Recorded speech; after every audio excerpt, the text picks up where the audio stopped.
geeks. No one talks Trek like we do.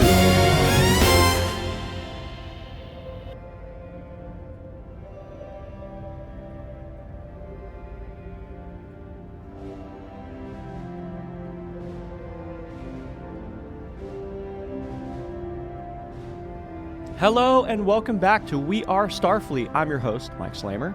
This podcast is discussing Episode 4 of Star Trek Strange New Worlds, Season 4, A Curious Case of Chiaroscuro.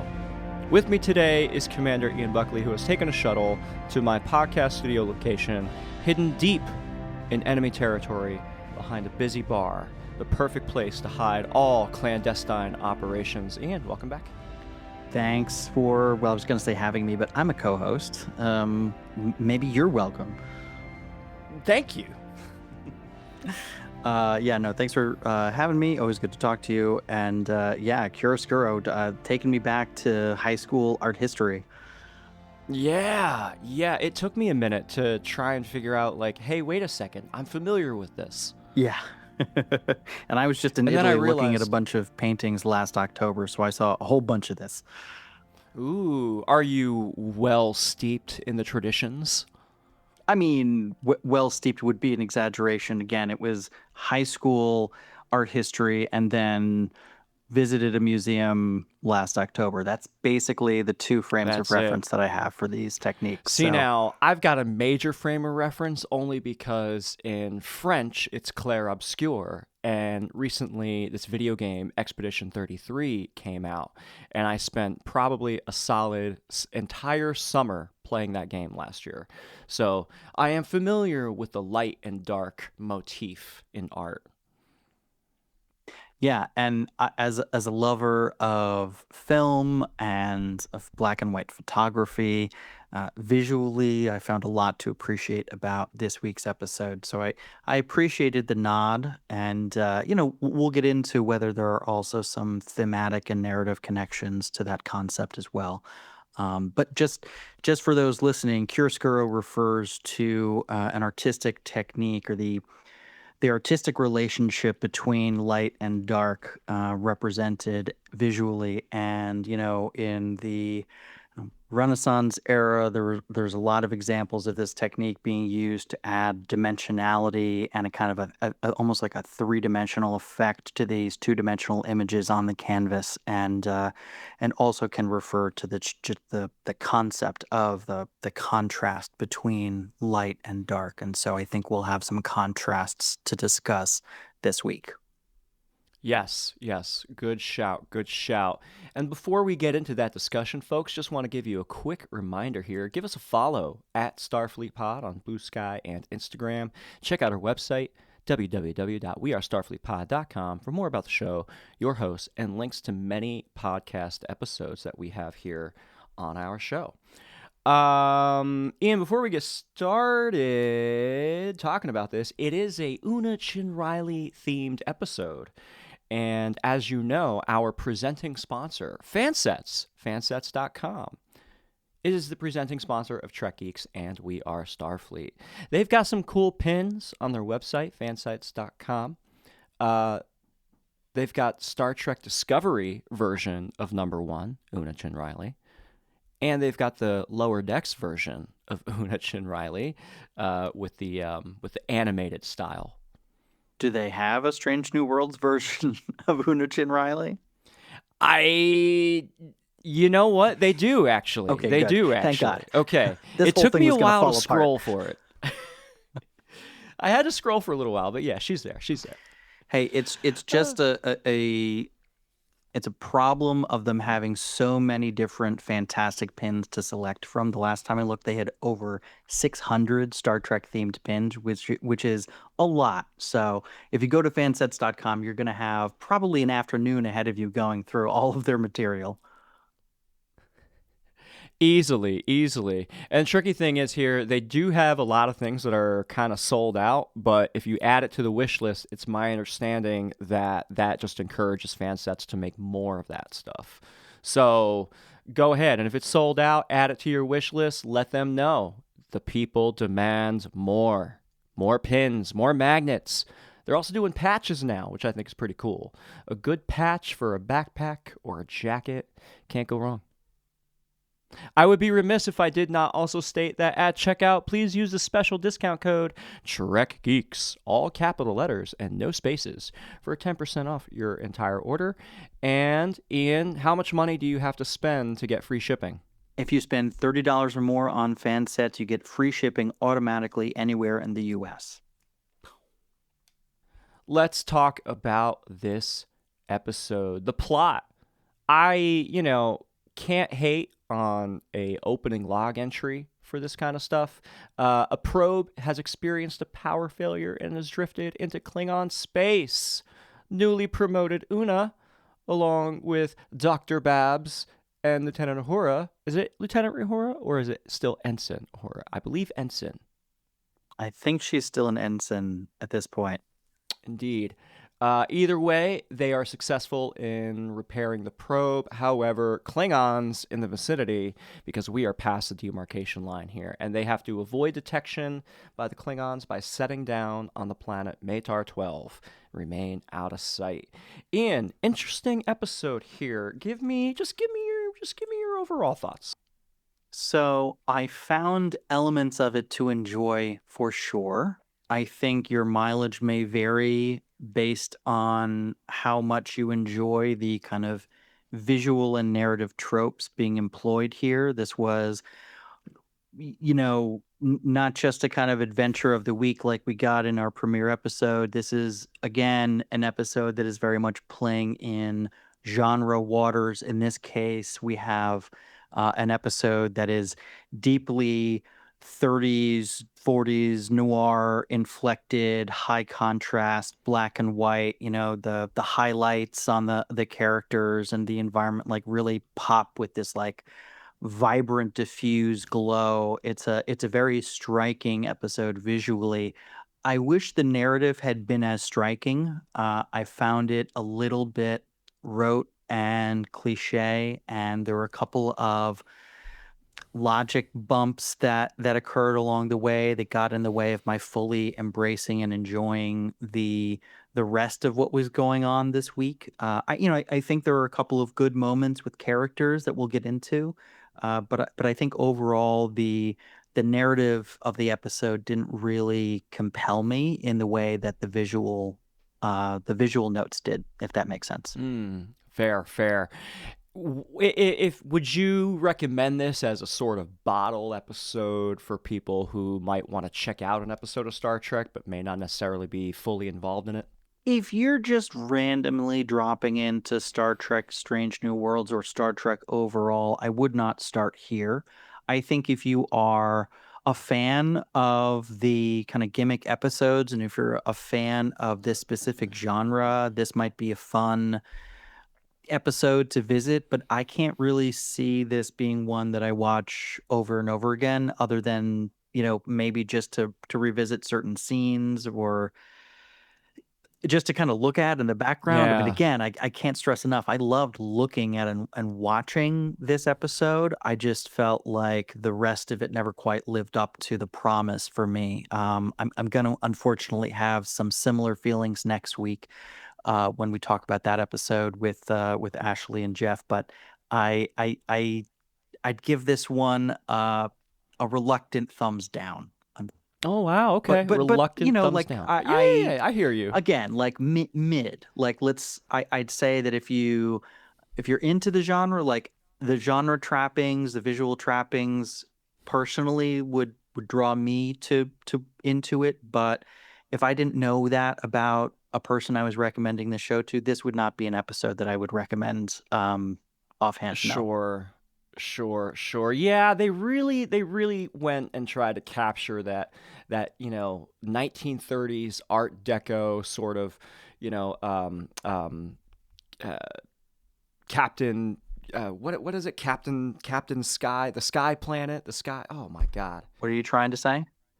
What is it? Tomorrow, the Captain of Tomorrow. Are you talking about Sky series? Captain in the World of Tomorrow? Thank you. Okay. Thank you. Yes. Sorry. But yeah, All like the words were that there, movie, Ian. I just had that to movie find was them. trying to capture the same, visual language, the Yeah. sort of like Yeah. Fritz Lang, German expressionist, Yes. and then when they began to flee fascist Germany, like they brought those aesthetics to America and influenced film noir for years to come after that. And so yeah, like the visual language, like the visual references, like they clearly have an eye for, what they're going for in terms of how they wanted this episode to look. Yeah, I feel like they did a great job of capturing this look. And in my, when I first watched it, I always start doing like a stream of consciousness type note taking. And everything was like, this is very Indiana Jones. Oh, this is also very, of course, Casablanca. It's very reminiscent of all these old time sort of films that we have in our culture, in our zeitgeist. And visually, yeah, I love it. It was really cool, but they just didn't quite, once we get into the set, once we get into the bar, for example, and the office, the world all of a sudden goes from being big, open, and vast to these tiny little constructs. And something about the size and scale of how everything shook out didn't quite land for me in the sort of adventure that they wanted me to feel that we were having. I really enjoyed the character breakdowns here. For me, this episode is a character episode. Nothing is really happening in this that really drives the overall Strange New Worlds plots forward. We get a little bit more here of Una, we get a little bit more here of Babs, and we get, obviously, a little bit more here for Uhura. But we also get reintroduced to Commander Kor, the storied Klingon that appears in the original series and also in an episode of Deep Space Nine. So it's sort of a reintroduction for, I would say, Star Trek fans who have grown up with the original series. They know of Captain Kirk's adversarial relationship with the Klingons. And this gives us a little bit of that Klingon world building. Like what's life like under the occupation? Like what does that actually mean? Who are the Klingons in their culture besides just being warriors, right? Like here we see them acting as security. The Klingon D7 has brought new technology, so there's Klingon scientists. There's world building happening here, but it's all behind the scenes. You have to like really be thinking about it and looking for that in order to pick up on it, which is something that I feel like Star Trek has kind of struggled with when trying to build out the cultures and races of the aliens that are always on the opposite side of the Federation. Yeah, this was another element of this week's episode that I did enjoy. I mean, it's a pretty clear parallel that they're drawing, setting this, film noir inflected episode in an occupied city. The Klingons are clearly cast as the sort of Nazi occupiers of let's say France in World War II, and there's an underground resistance and there's collaborators, and it's very thorny, and the analogy is pretty clear. I think maybe my problem in engaging with the episode fully is that it felt almost too on the nose or too obvious, especially since we had a pretty effective two-part episode in Voyager where you literally have like it's really on the Yeah. nose. Like the Hirogen are like in Nazi uniforms. You are in a holodeck simulation of Nazi occupied France, and this felt like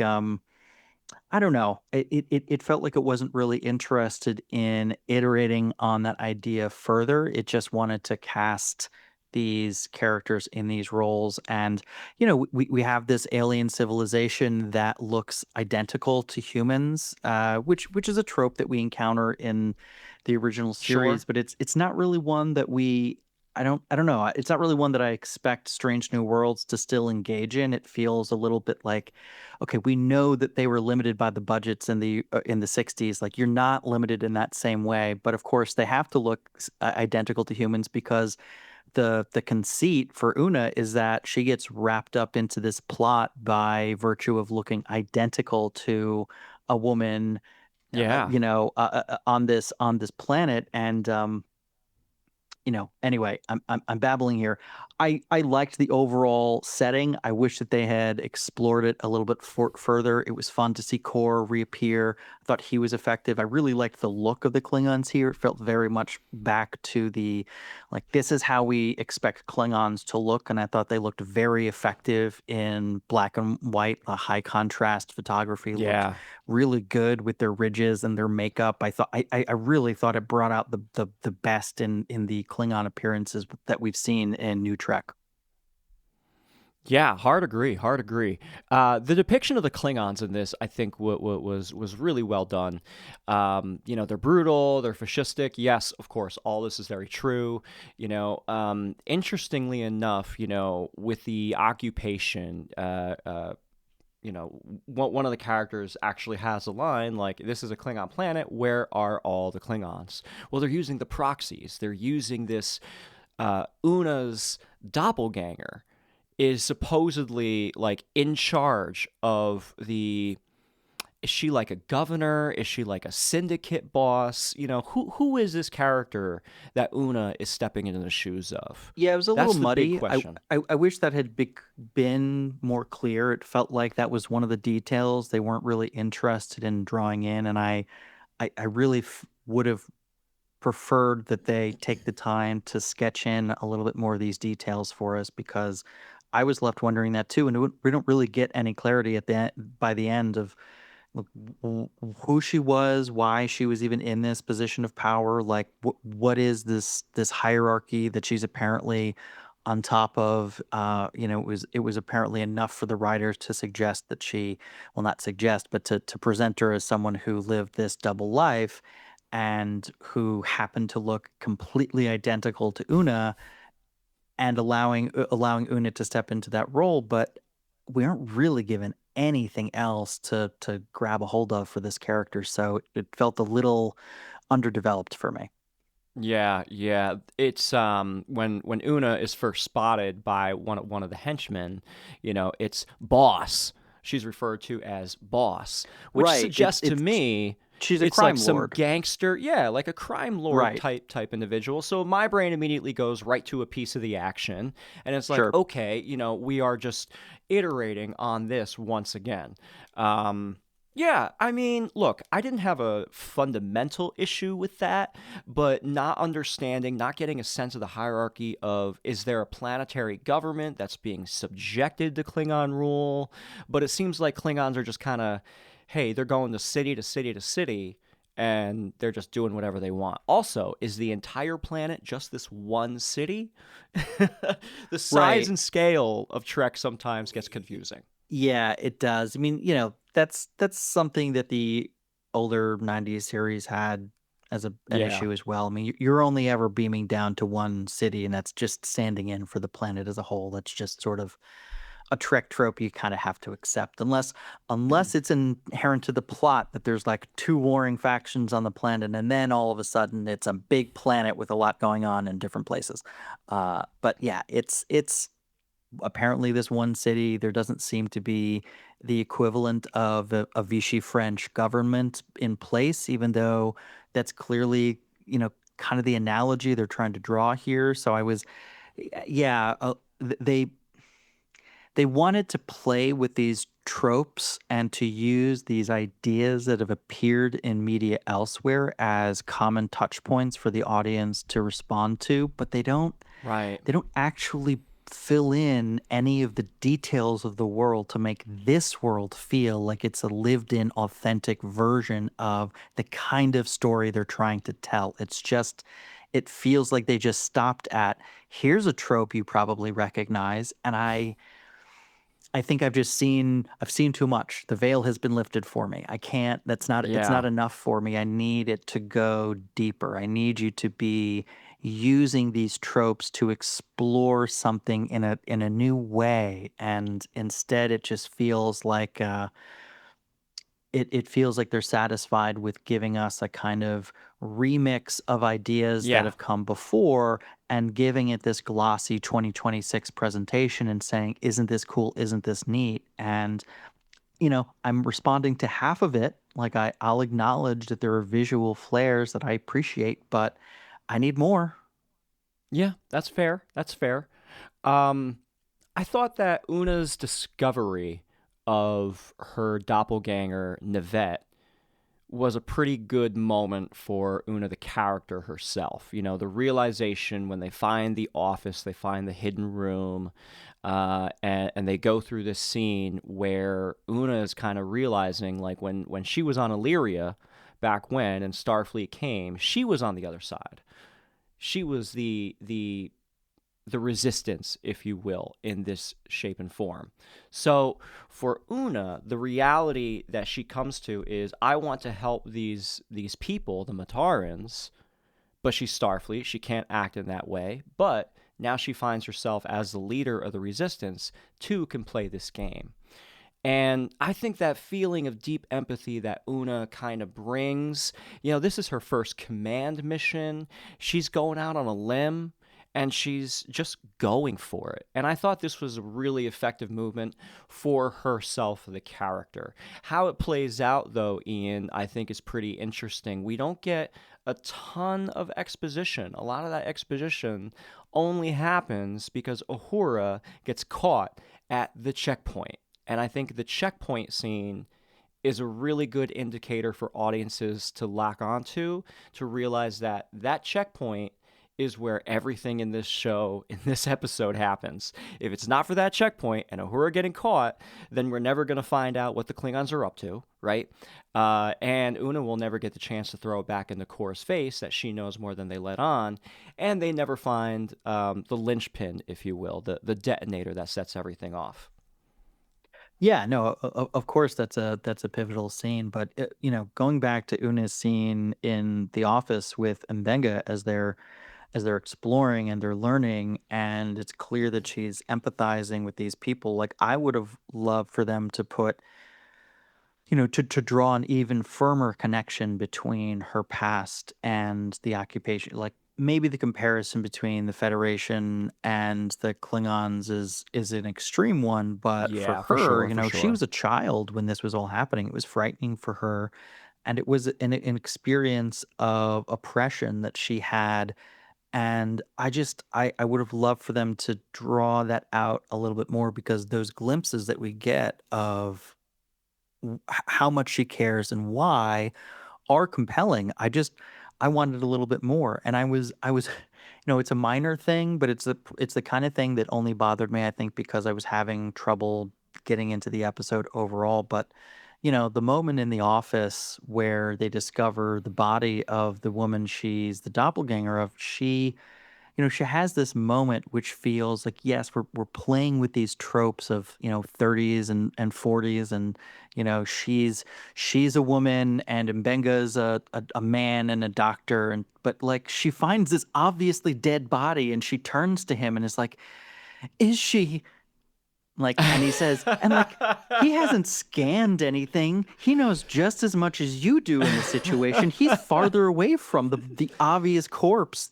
Why are you Yes. turning and asking? Like, you just come across as this, like, I'm sorry, but you come across as this like negative stereotype of like how women would be portrayed in these sorts of movies. And like, no, like this should be a subversion of those tropes. This should be, like reverse the roles. I mean, I realize it doesn't make sense for like that exact situation, but like have an opportunity for her to come across as the hyper competent one in a situation, not just ask the dumbest question in the world in that circumstance. It was just a little bit of an indicator to me that like the writers didn't really have a firm grasp on exactly what they were trying to do here, and my frustrations just kind of snowballed a little bit from there. But I agree that I agreed with what they wanted to do. I just don't think they were, I don't think they were successful in quite getting there. But I did think, going back to what you were saying about the Uhura interrogation scene,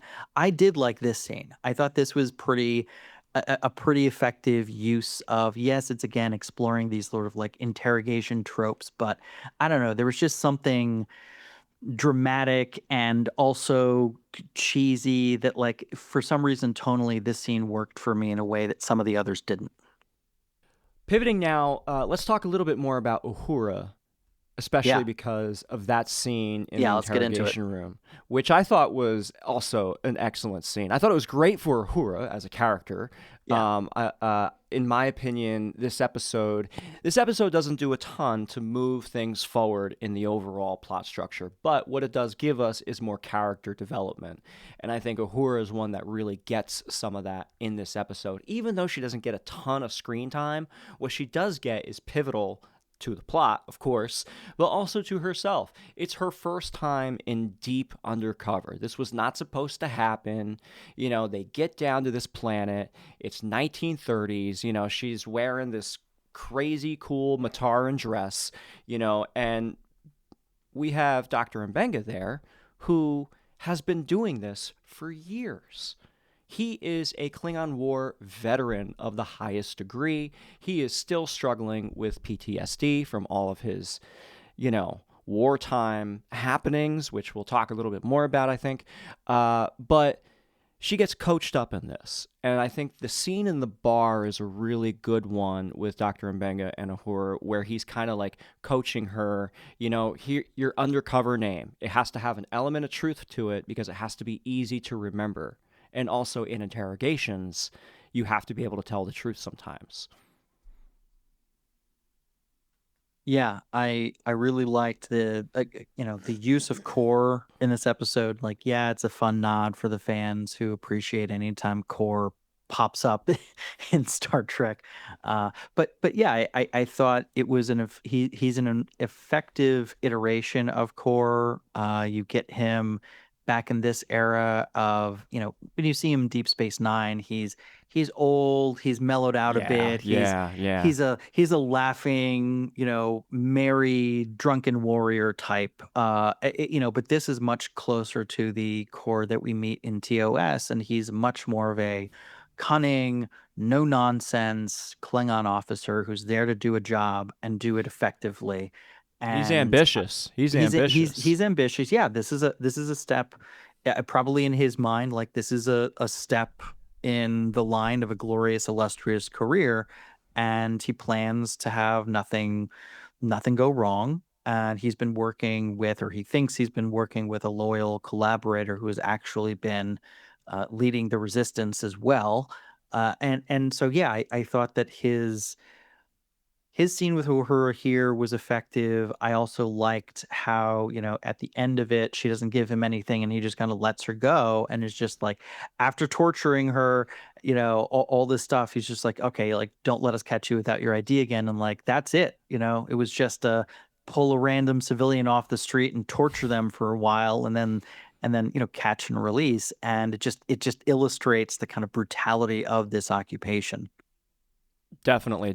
When Kor is showing Uhura the slides on his Klingon iPad, one of them is the Starfleet Delta, and there's a moment of recognition in both of them. What did you think of that?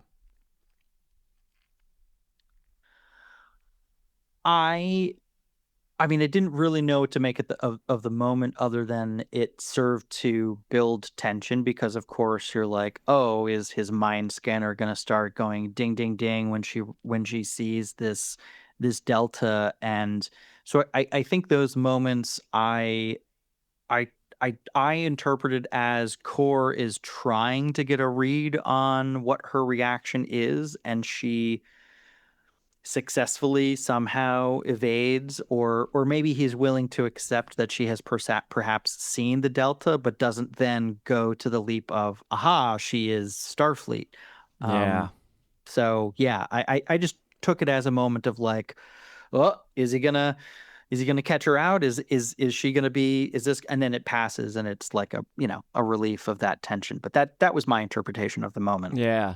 See, I viewed it as Core then, like, almost knowing, like, he's 90% certain that this is actually a Starfleet person. And the reason he let her go was specifically to lay that trap later on, which doesn't go the way that he plans it to.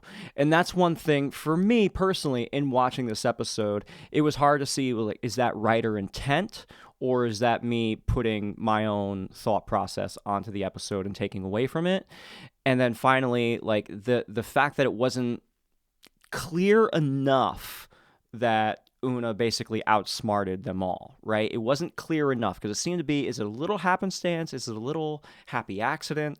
Is it a little, I don't know. It was tough to say. And that's one of the reasons I struggled with this episode. Even though I liked it overall, the lack of clear motivation. Yeah, yeah. And I mean, I get that in a sense they're playing with the notion of characters' motivations being a bit obscure and their actual feelings not being Good point. quite clear. Like that's part of the noir aspect. That's part of the unknown that they're playing with. But I do think that they maybe misjudge which things to reveal and which things to obscure. Mm. I like that. I like that. Yeah, I mean, there is the light and dark. What is clear, what is obscure. That does all play a role into it. And with that, let's talk real quick about Mbenga himself, because I felt this character is the very clear light and dark motif that we are exploring in this episode. Dr. Mbenga, as part of this mission, he's a doctor. He's there, yes. He's also chief medical officer on board the Enterprise. So why did the doctor need to go to repair a probe is a big question. Nevertheless, Huge question. I mean, I'm guessing it had more to do with the fact that he has experience as a undercover operative or special forces or whatever, and Klingons specifically. Like he knows Klingons. If things go south in Klingon territory, they probably want him there, is my guess. But yeah, again, I think that's more like that's more information that we, the audience, have and that Mbenga himself has. Like I don't know that Una specifically would pick him for this away mission. Presumably she chose him. I mean, yeah. it was her mission. So I don't know that she's aware specifically of his background, but maybe she is, and maybe that's why she brought him.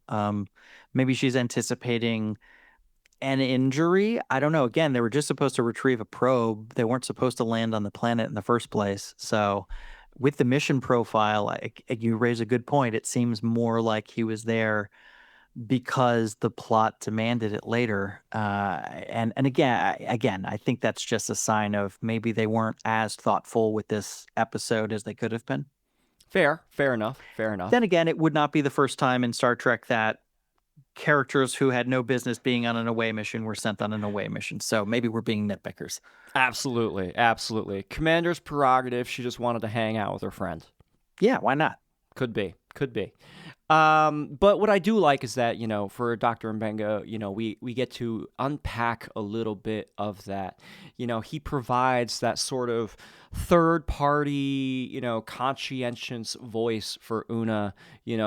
She has to struggle through being, taking her doppelganger's place, becoming a crime lord boss. How is she going to do this? Well, luckily for her, her friend Dr. Mbenga has done this before and can offer some reasonable advice as to how to move through it. And I do like that he really talks her down and says, hey, this is not your fight. We should really get back to the shuttle and get back to the Enterprise. That's what we're meant to do here. So he does give her the out a little bit. He does. And I think that his role is to essentially be her first officer on this mission. And he's also serving in a kind of mentor role for Uhura as she's the junior officer on this mission. But yeah, it is a top-loaded kind of three-party away team. You've got the first officer and the chief medical officer, and then you've got an ensign. Towards the end of the episode, Mbenga's character moment really comes into play here. I was blown away by the line. They're in the shuttlecraft. They've safely escaped from the planet. And Una and Mbenga are talking about their experience. And he shares his first posting and that it went poorly, and essentially that loyalists had surrounded the hospital that he was working in as part of his first Starfleet posting. Patients were still inside, and he says the first duty is to our patients. I'm meant to be healing people, and it's the greatest mystery of my life that some of my strongest skills lie in opposition to that calling. First of all, fantastic writing. I love the way he delivered that line. Second of all, very powerful, light and dark. Right. Yeah. Here we get a clear and an appropriate use of chiaroscuro as a concept for not just the visual representation of this character, but for the shading of his character itself, where you have this contrast of light and dark. This person who is grappling with the great mystery of his life, as he said, of like, why are these healing hands cursed to kill? And I love that as a drive for a character. Some people might feel like that's a little bit played out, or like they don't like their Star Trek characters to have this darkness to them. I'm fine with it. I don't need every character to be hiding a dark past and secretly a badass. Like I just need like one or two of them. That's okay. That's fair. He's my secret badass character for Strange New Worlds, and we can get more Tegas in there too with him. Although with her it's not really a secret. So I think his shadings of like I understand why you wanted to do this. Like I get it. I have often wanted to help and to bend the rules, to try and do the right thing. You cannot save everyone, so you're going to have to let that notion go at a Yeah. certain point, or find a way to be at peace with it. Because not only is it not possible, but like you also have to reckon with the cost of some of your efforts. In his case, he said like, I worked so hard to protect the lives of my patients that I resorted to ending the lives of many others. Like I do think there's a message in there of like, there is potential blowback. There are consequences to these decisions. When we make a decision to intervene, we have to be prepared to morally reckon with the consequences of those actions. And it is unfortunate that this is going to be like, yet another mission of Strange New Worlds that's going to have to be classified because nobody can find out that they did this ever. And Effectively. yeah, no, absolutely not. Like we have a little B plot back on the ship of Yeah. this scan, or the probe, like noticing a minor incursion into Klingon territory by a medical ship a month before is gonna potentially end careers, potentially start up hostilities again. We have to hide that. This entire episode needs to be buried deep. Like they can't ever let anyone know that this happened. So it is kind of funny that we have yet again another week, another episode of the week where nobody can ever know what they did. Wow. There's going to be a lot of It there's didn't going to be a lot even, of gaps in the annals of this ship's history before Kirk takes over. which explains why we just started the Enterprise's story with Kirk, because they just hid everything. Yeah, that's true. At a certain point, they're just like, you know what? Too much trouble. Too much trouble. It was all classified. Let's Nothing just happened start with before Kirk. Kirk. Forget about it. Nothing. Don't even worry about it. There's a reason we didn't tell those stories. Yeah. Let's talk about that probe, because it is a little meta commentary on the episode, and I didn't even think of that, but you are absolutely right. La'an, back on the Enterprise, is highly suspicious of this probe that kicked off the episode in the first place. Now, Lan's feeling some kind of way. She's been feeling paranoid. This incident where some DNA got injected into her system last season. We won't talk about it. That was also terrible. But it has brought to light certain character traits that maybe she would prefer not to have. First of all, how are you feeling about La'an's newfound personal journey and concern with who she is? And also how it comes out to play on with this probe. Yeah, I think I actually liked the business going on the planet a little bit more than what we were doing on board the ship this Yeah. week. I just had a little bit of. How did you feel about it? I feel like I'm doing nothing but complain. Let me put you on the spot. How did you feel about what was going on the ship and the storyline? You know, at first I liked it. And then I did not like it. And the point where I did not like it is when she finds out that Ortegas and Scotty, basically used the probe to piggyback the signal so they could find it. And I was like, cool. That makes a ton of logical sense. And then they just had to keep going with it. And they just had to keep pressing the button even further and make La'an feel that she is actually going crazy, right? And then they kind of validated her suspicions by having Nurse Chapel say, hey, yeah, a medical ship crossed over and the captain's a friend of mine and they asked me for a favor.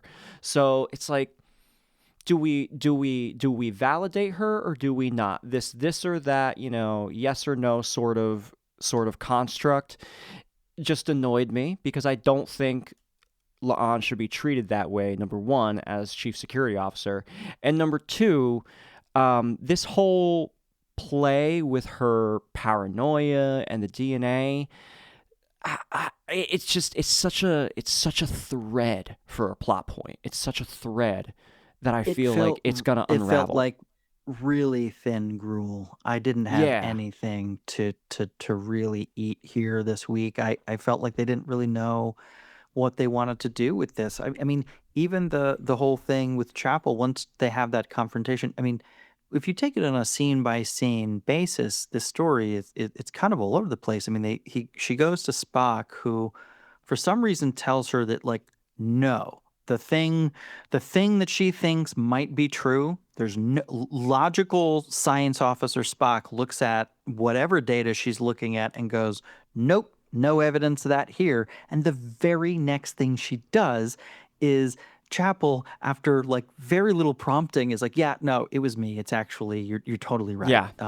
And it, in such a way as to make what Lon just experienced in the previous scene with Spock feel like it was just gaslighting, like just weird relationship shit that I don't think Spock would do. So I don't think they're saying that it was intentional in that way. Although the scene, the way that it plays out, it does make you think, like, is this more about their relationship falling apart than it is about her feelings that she's expressed of paranoia, which again, just, I don't know, like it feels like it's just not much to go on. This whole like DNA, maybe she's having some of her augment things be expressed in weird ways. It all feels very vague and elusive and hard to hold on to as an audience member, as something to really fully track and care about. And so when she's going through this experience of, Spock not believing her for some reason, but like beyond that, just telling her flat out that it's not even plausible. And then for Chapel to be like, hey, I know you're feeling all kinds of weird ways, but like, could you cover this up for me? And then La'an doesn't have a moment of grappling with either what to do about Chapel's request or of confronting Spock with, hey man, what the fuck? She just has this debrief that isn't really a debrief with Pike, where he for some reason seems to have a sixth sense that maybe there's something she's not telling him. Like, based on what? What are we supposed to take from that as an lingering audience? look? Yeah, like what are we supposed to interpret from that moment? It just seemed like it just seemed like the last in a series of odd decisions with this particular plot line. I don't think they really knew what to do with it exactly. I didn't really know what they were doing with it exactly. And I don't mean to come across so complainy. I promise I like other episodes this season quite a bit more. For me, I think it's also a reflection of like, stop using these tropes and things that I do enjoy, that I value. Like, I love the black and white noir look and feel. Don't abuse that love by serving me slop and just painting it in colors that I like. Yeah, I get it. I get it. Going back to the La'an and Pike scene, I caught, that light dark motif once again at play with where now it's La'an trying to hide something. And to your point, if there had been, some sort of grappling, especially with Spock after the fact, that might have been more interesting than the scene with Pike. It could have been, from the standpoint of, hey Spock, you didn't necessarily lie to me, but I find out that you're wrong, but now I can't tell you that you're wrong because now I'm sworn to secrecy. That for me, it might have made a little bit more sense. And that could also lead to the credence of, their relationship ultimately breaking down. I think there was something there that, to your point as well, I'm not sure that maybe the writers knew where they were going with that, if they knew how they wanted to resolve that.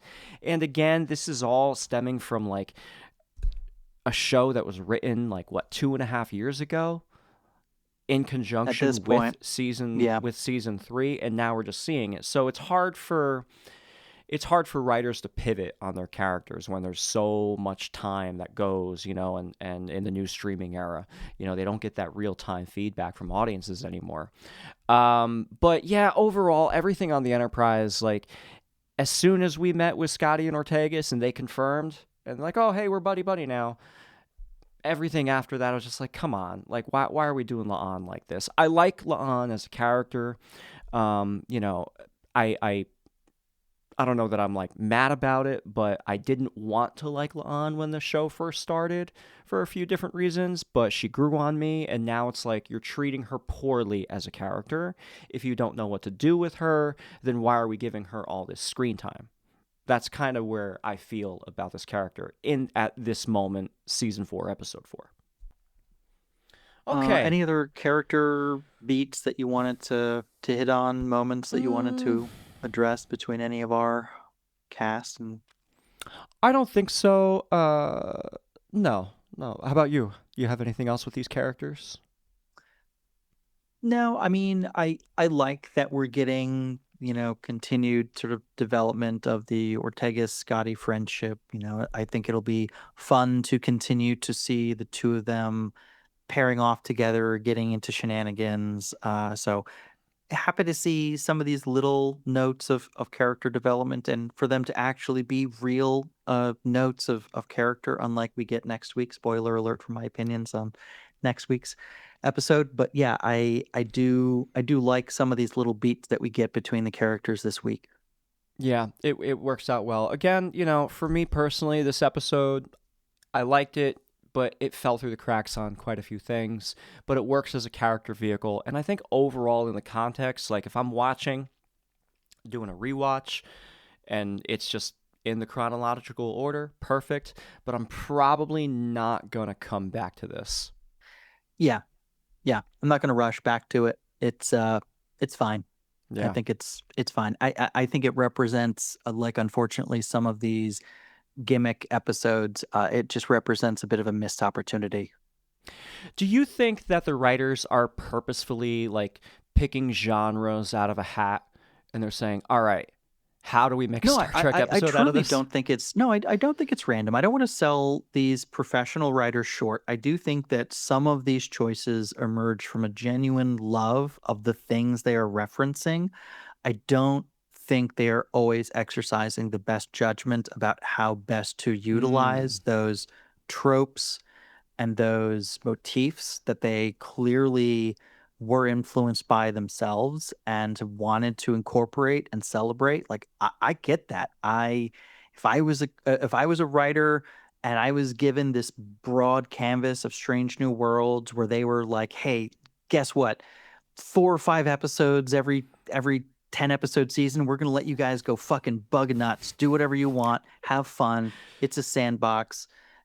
I get it. I would be tempted to play in that sandbox with all these toys that I had collected over the course of my life too, like all these references to things that I love. I get it. I'd want to jam pack the show that I was writing with that too, or at least I'd be tempted to. I think that some of the choices they're making just aren't up to what their ambitions were. That's fair. Ian, any final thoughts on this episode that you would like to share before we hit it? No, it's like a 5 out of 10. Fair enough. I'd say like a little bit higher than that if you really like these tropes and the visuals, and if you are really into Una as a character. It's a good Una episode, even though I think they don't always write her to the top of her intelligence. This particular episode, there's a lot of stuff with her in it, so if you like that, it's a good Uhura episode for the limited screen time that she has. Other than that, if this stuff really isn't your cup of tea, I'd skip it. Much as it pains me to say that about any episode of Star Trek, but yeah, like you, I probably won't rush back to revisit this one. I watched it 3 times for this review, and I think that was enough. That's probably enough. Yeah. The only thing that we didn't really talk about here was the mind scanner device that the Klingon core uses to interrogate Uhura with. Has that been seen in Star Trek previously? I wasn't sure if that was a reference.